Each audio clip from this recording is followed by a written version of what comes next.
it's Stephanie from the Content Marketing Institute, and I am so excited to tell you that we have published the first edition of our agenda for Content Marketing World 2023. It is jam-packed with more than 150 sessions and amazing speakers who you can learn from and be inspired by. We hope to see you in Washington, D.C. in September. What? Wait, you haven't registered yet? What are you waiting for?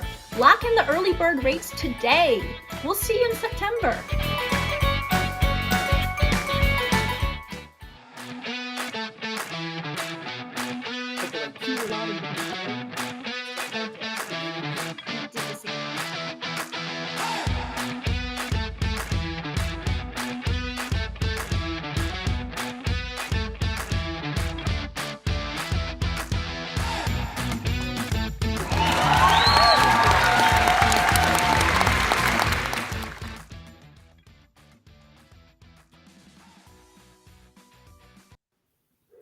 Happy Monday, everyone. It's Amanda with the Content Marketing Institute.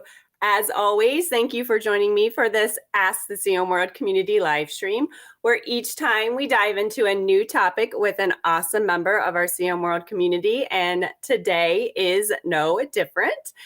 We are actually talking about creating a sustainable content strategy practice within your organization. So I'm super excited to dive into that topic today. And if you didn't know, this live stream is brought to you by the Content Marketing Institute. We are the leading training and education organization for, you guessed it, all things content marketing. You can head over to contentmarketinginstitute.com for all kinds of resources, educational content, and events, which I'm going to tell you about right now. We want to tell you about a free event we're having coming up next week called the Content Tech Summit. June 20th through the 22nd, at Content Tech, you'll learn about the most meaningful tech tools and strategies for your content program and how to use them to their fullest potential. You can head over to content.tech to register today. And we have an amazing lineup of speakers, as you can see here. So you don't want to miss the event, including this awesome guest we have and we're chatting about today. So we hope to see you there next week. All right. If you've joined me before, you know the drill. Please give me a virtual wave. Say hello. Let me know where you're joining us from. We all love to hear and see. If you have any questions as we go along or any comments about your content strategy practice, please feel free to drop them in the comments below. As always, it makes for a more engaging and interactive live stream if we hear from all of you. So please feel free as we go along. If you have any questions, we would absolutely love to hear from you. I already see some of you checking in. We have someone joining us from Queens, South Africa. Bridget is from Montana. Andy, of course, our good friend from Indianapolis. Rob is from West Palm Beach. Hopefully it's beautiful, sunny, and warm down there. And Gabrielle from Seattle. So hello. Thank you so much for joining us. All right, today's topic is one, as I mentioned, you'll learn more about on our upcoming Content Tech Summit. Content strategy is clearly critical to your organization, but where do you start and how do you grow it into a true practice that's actually sustainable and scalable? Well, today we're going to give you some tips on how to create a blueprint for content strategy practice, whether you're creating it from scratch or maybe a leader trying to scale up.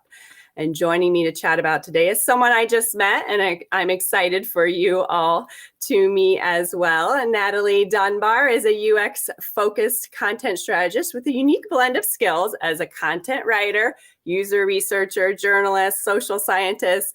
She's worked with brands like Anthem, Farmers Insurance, Kaiser Permanente, Walmart, and more. And her book, From Solo to Scaled, Building a Sustainable Content Strategy Practice, is available now from Rosenfeld Media.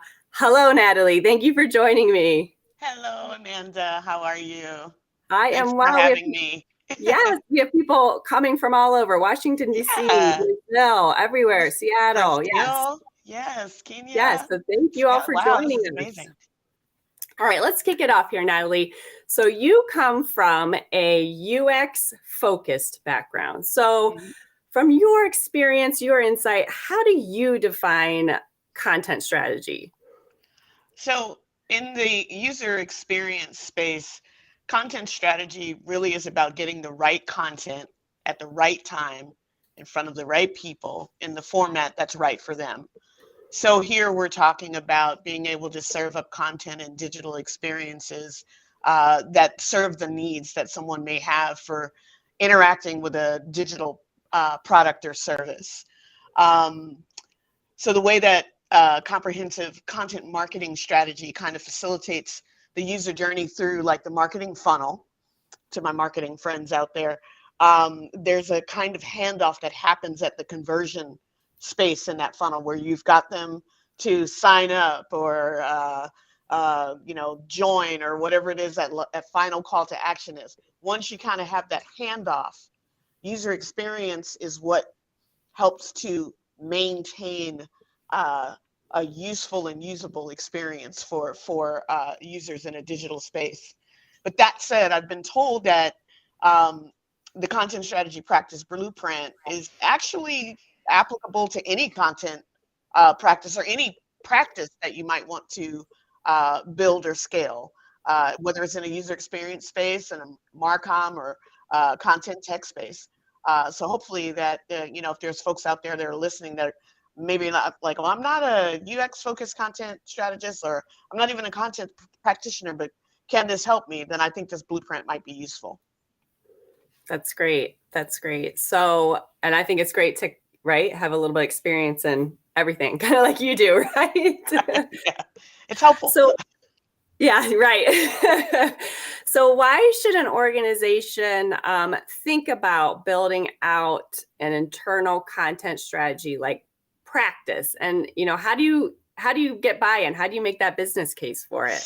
So that's the thing about content. It's so interesting to me that for as long as I've been doing this, and I won't date myself, but it's been a while, content is an important business asset. It doesn't just happen, right?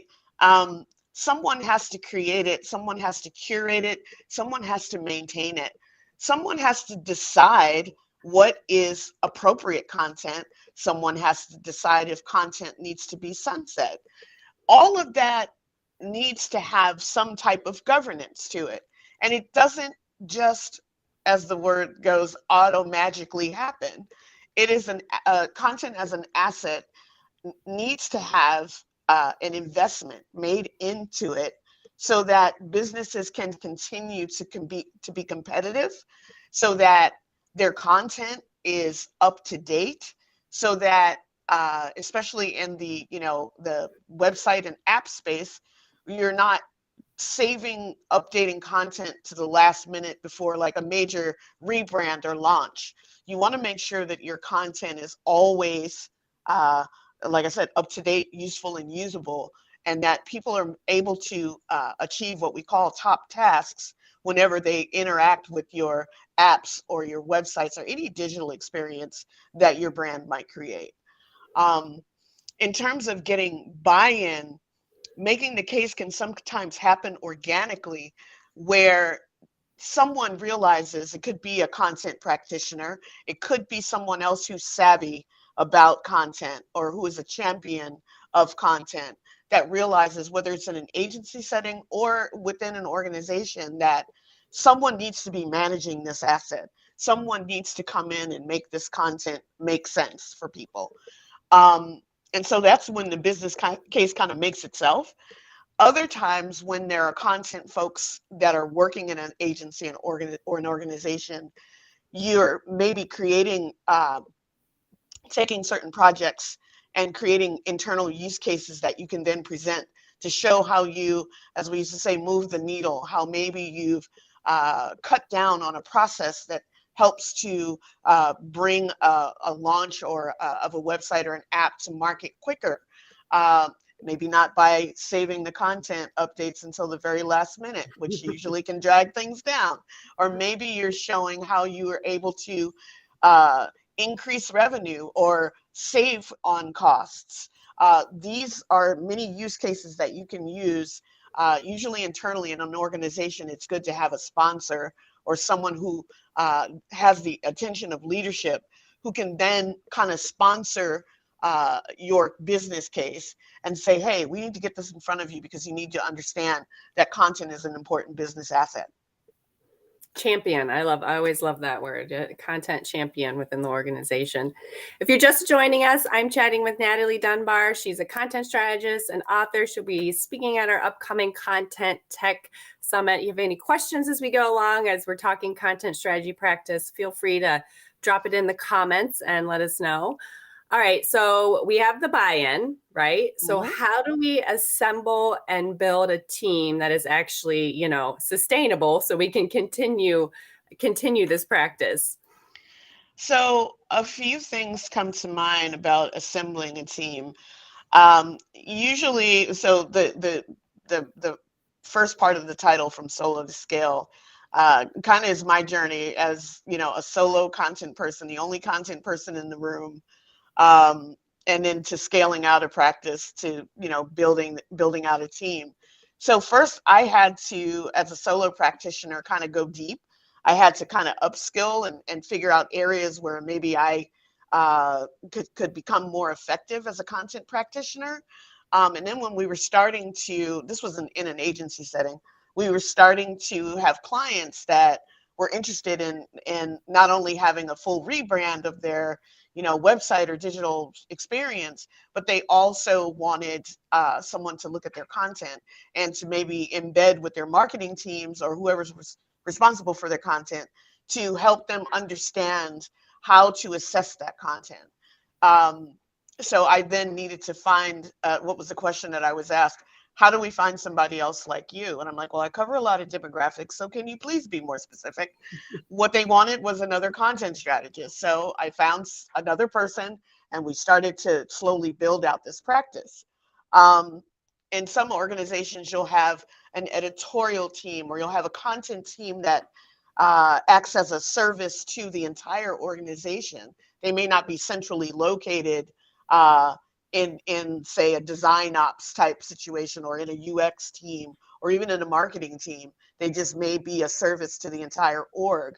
They can kind of self-assemble, and if the funding or the appetite, so to speak, for creating a content practice is not there, you can still assemble as a content community of practice where you're educating other teammates and other departmental partners about the importance of content, and still getting that buy-in to how you operate as a content unit. Again, buy-in is so important.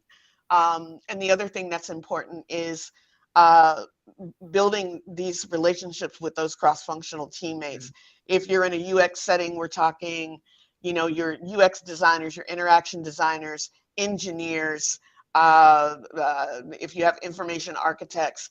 Also, if you're in UX, you still need to build that relationship with marketing because that is a crucial, again, that handoff from the marketing experience into the user experience. You want to be able to have that alignment with these partners so that if your work as a content strategist, a practitioner of content strategy is going to affect anyone, then those people, you want a representative from those teams as you are building the practice. Not once you build it like, hey, I built this thing, this is how we're going to impact you.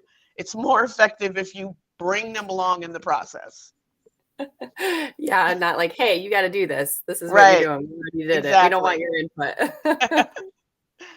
All right, so we have the buy-in. We got the team. Sounds like a great idea to do it. How do we integrate it into our digital process? What sort of frameworks or tools are useful in building our content strategy practice?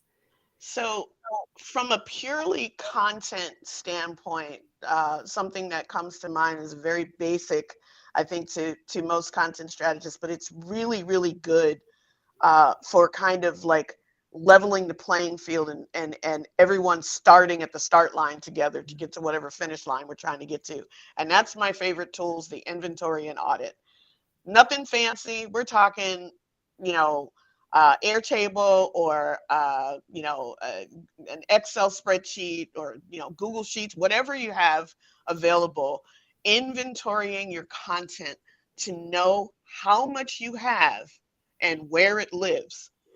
You'd be surprised. You can use like a crawler for, website experience to figure out just how much content is out there, how many pages or URLs are out there that may be associated with your digital property that you're not even aware of, that maybe isn't even being accounted for.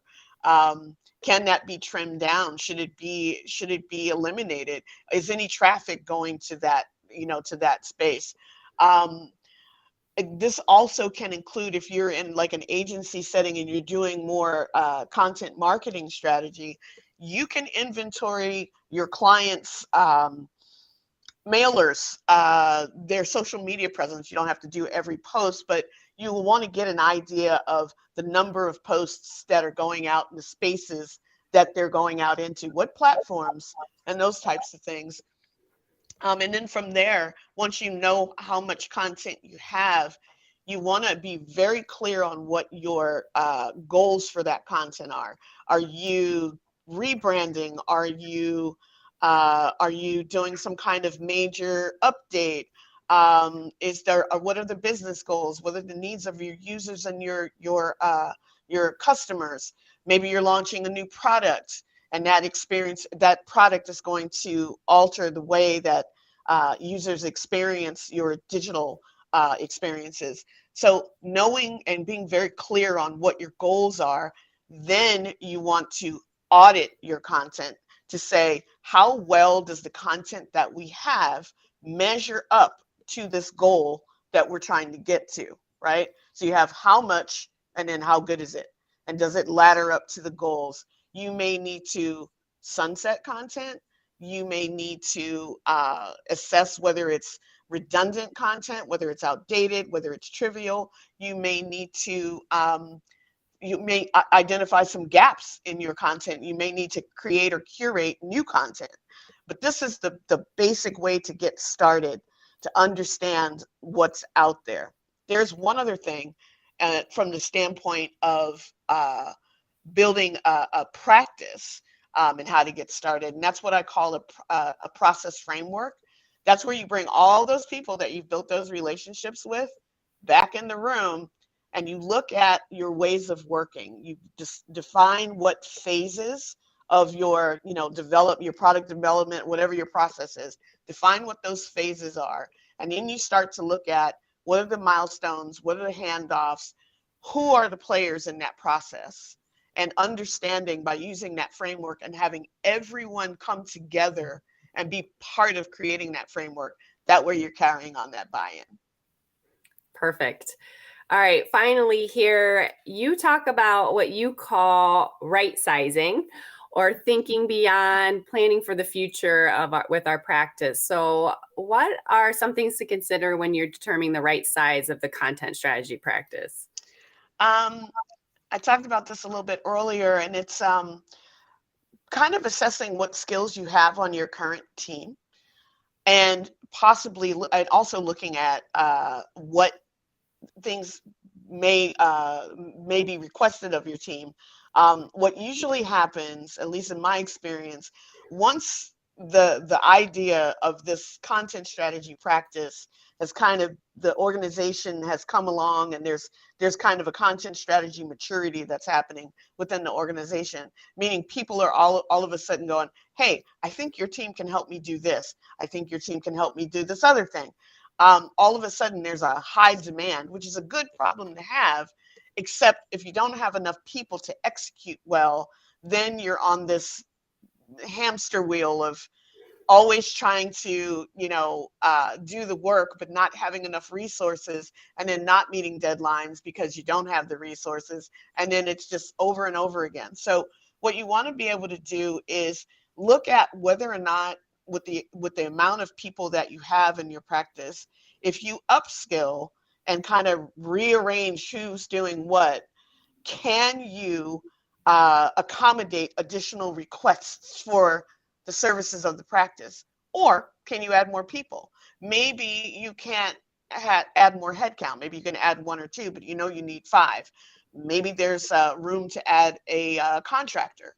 Maybe in the people that you can add, you can add, again, like upskill and make sure that maybe there's a gap in skills, what we call like front end and back end content strategy. So front end is more, with the user and working with user research and being more involved in that aspect of content strategy, whereas more back end content strategy is about, URL redirects and creating content models and these types of things.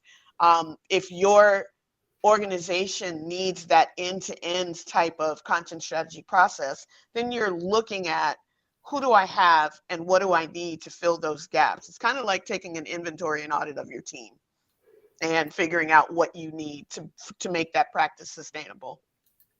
Right.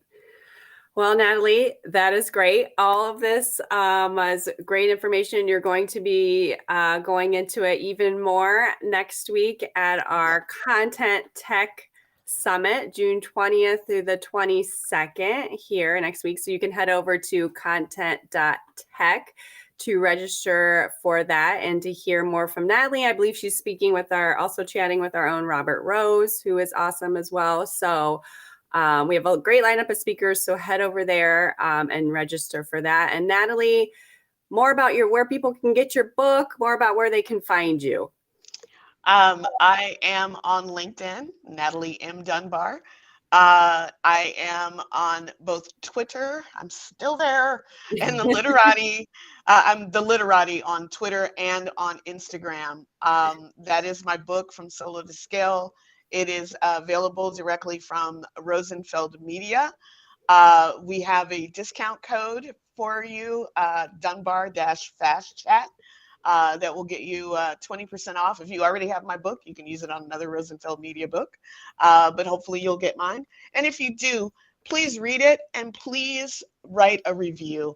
Authors really, really love to hear from folks to understand how they feel about what they've read, and understand that this is not a book about how to do content strategy. Mm-hmm. It's about how to build a practice within which that strategy work can be done. Which you have a lot of experience at with a great background of different areas. So much.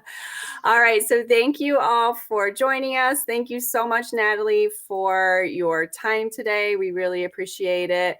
Until next time, I will see you. See you, Natalie. Have a great week. Thank you for having me.